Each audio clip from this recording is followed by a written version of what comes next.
UPSC civil service എക്സാമിൻ്റെ സ്ട്രാറ്റജീസും book ലിസ്റ്റും ഒക്കെ ഡിസ്കസ് ചെയ്യുന്നതിന് മുമ്പ് നമുക്കൊരു സിമ്പിൾ ചോദ്യത്തിന് ഉത്തരം വേണം.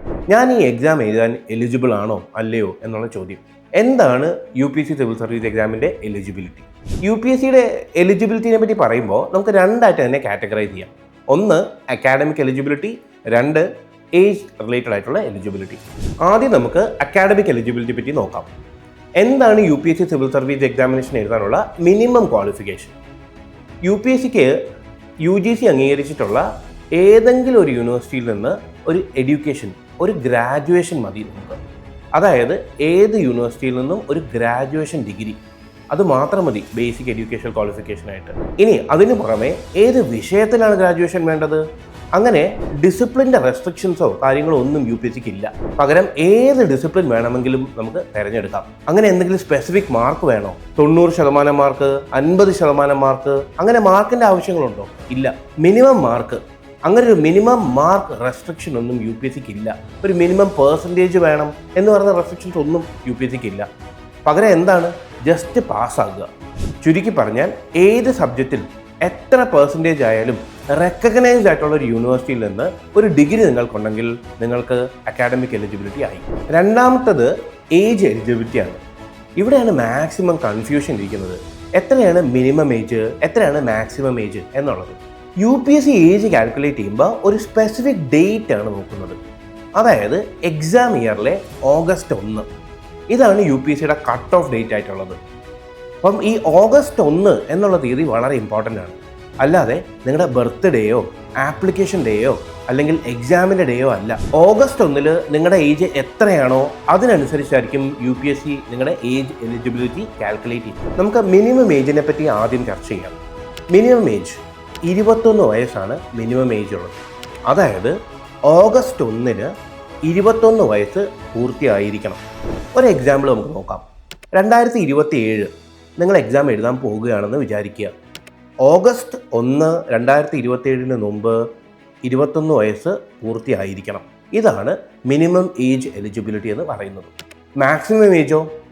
മാക്സിമം ഏജിൻ്റെ കാര്യം നമ്മൾ ചർച്ച ചെയ്യുമ്പോൾ അതിൽ കാറ്റഗറി വൈസായിട്ടുള്ള സെപ്പറേഷൻസ് ഉണ്ട്.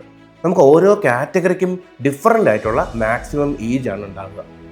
UPSC റൂള് പറയുന്നത് August 1 ആ അപ്പർ ഏജ് ലിമിറ്റ് നിങ്ങൾ അറ്റൈൻ ചെയ്യാൻ പാടില്ല എന്നുള്ളതാണ്. അതായത് സ്റ്റാൻഡേർഡ് ആയിട്ട് നോക്കിക്കഴിഞ്ഞാൽ ജനറൽ കാറ്റഗറിയിലുള്ളവർക്ക് 32 വയസ്സാണ് നമുക്ക് അപ്പർ ഏജ് ലിമിറ്റ് ആയിട്ട് പറയുന്നത്.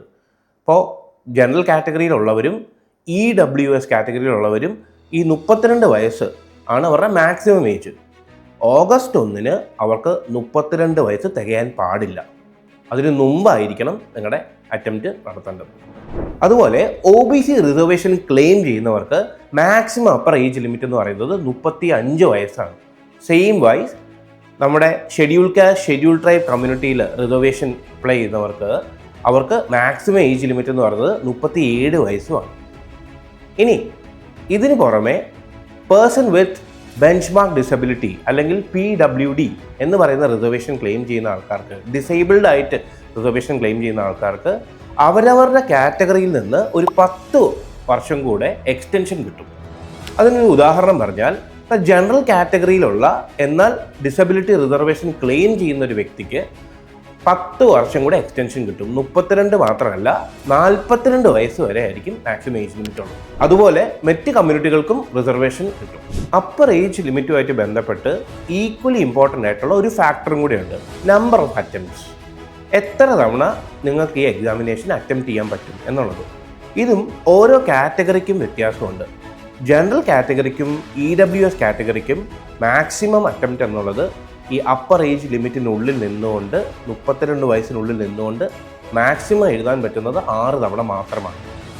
അതുപോലെ OBCക്കാണെങ്കിൽ അവരുടെ മാക്സിമം ഏജ് ലിമിറ്റായ 35 വയസ്സിനുള്ളിൽ നിന്നുകൊണ്ട് 9 തവണ അറ്റംപ്റ്റ് ചെയ്യാം. ബട്ട് ഷെഡ്യൂൾ കാസ്റ്റ്, ഷെഡ്യൂൾ ട്രൈബിൻ്റെ മാക്സിമം അറ്റംപ്റ്റ് എന്നുള്ളത് നമുക്ക് ഒരു ലിമിറ്റ് UPSC കൊടുത്തിട്ടില്ല. 37 വയസ്സിനുള്ളിൽ അവർക്ക് എത്ര തവണ വേണമെങ്കിലും അറ്റംപ്റ്റ് നടത്താം.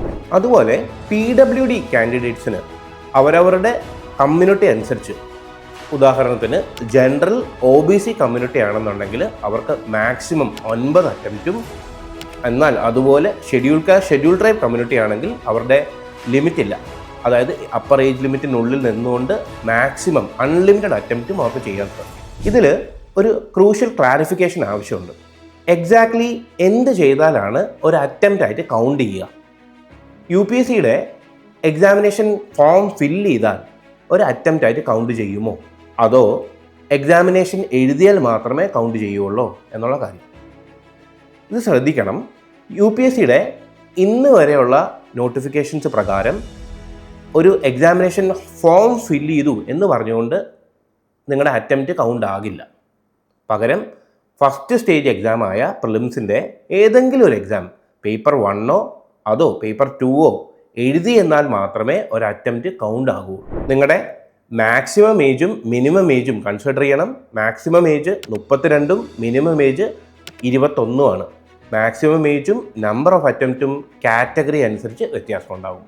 അക്കാഡമിക് ക്വാളിഫിക്കേഷൻ പറയുകയാണെന്നുണ്ടെങ്കിൽ ഏതെങ്കിലും ഒരു യൂണിവേഴ്സിറ്റിയിൽ നിന്ന് UGC അംഗീകരിച്ചൊരു യൂണിവേഴ്സിറ്റിയിൽ നിന്ന് ഏതെങ്കിലും ഒരു ഡിഗ്രി മാർക്കോ പെർസെൻറ്റേജോ ഇമ്പോർട്ടൻ്റ് അല്ല. എല്ലാ വർഷവും ജനുവരിയുടെ അവസാനം അല്ലെങ്കിൽ ഫെബ്രുവരിയുടെ ആദ്യ വാരമായിരിക്കും UPSCയുടെ നോട്ടിഫിക്കേഷൻ വരുന്നത്. UPSCയുടെ വെബ്സൈറ്റ് ആയിട്ടുള്ള www.upsc.gov.in എന്ന് പറഞ്ഞ വെബ്സൈറ്റിൽ ഒഫീഷ്യൽ നോട്ടിഫിക്കേഷൻ അവൈലബിൾ ആയിരിക്കും.